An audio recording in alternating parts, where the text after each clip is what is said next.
Introduction to the court. Although the goddess Kali had blessed Raman and called him a Vikadakavi, it was not easy for him to get into the court of the great king Krishna Deva Raya on his own.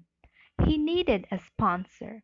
When Tatacharya, the Raja's guru, visited a village near Tenali, Raman at once went to him and offered his services in return for an introduction to the court.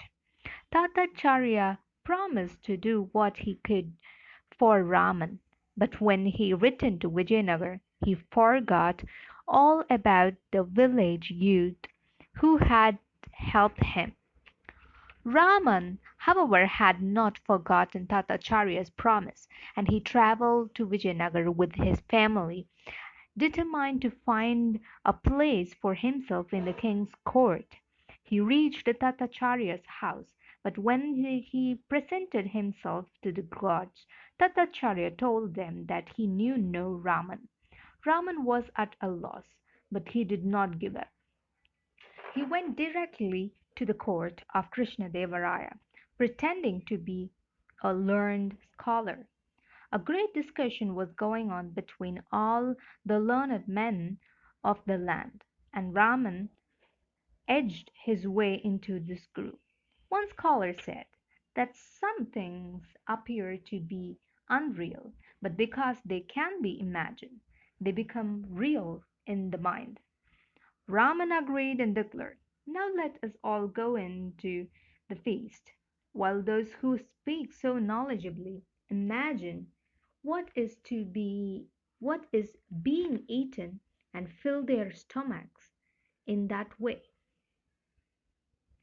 This statement brought him to the attention of the king, and he soon became a part of the court.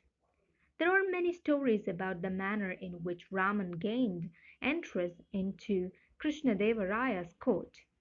One of the stories goes like this. When the Rajguru refused to see Raman, he followed him to the banks of the river where the great man bathed daily. Then when the Rajguru entered the water, Raman hid his clothes and would not give them back until Rajguru promised to carry him on his back into the city and past the king's palace. The Rajguru had no choice but to agree to Raman's terms. Raman got onto his shoulders and was carried through the streets. As the two of them passed the palace, the king happened to be looking out and he saw them. He recognized his guru and was amazed to see him carrying another man like a beast of burden.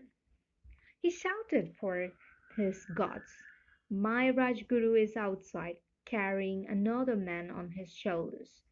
Get that man down, give him a sound thrashing, and bring my courtier to me." The gods rushed to obey.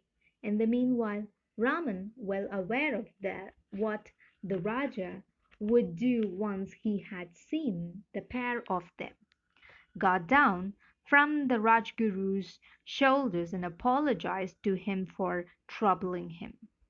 Then, without allowing the Rajguru to protest, he lifted him onto his shoulders and walked on down the road.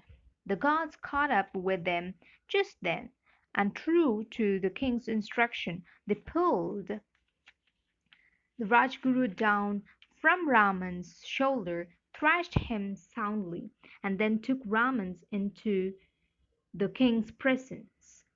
When Raman explained to the king why he had pulled such a trick on the Rajguru, Krishna Deva Raya was amused and welcomed him into his court.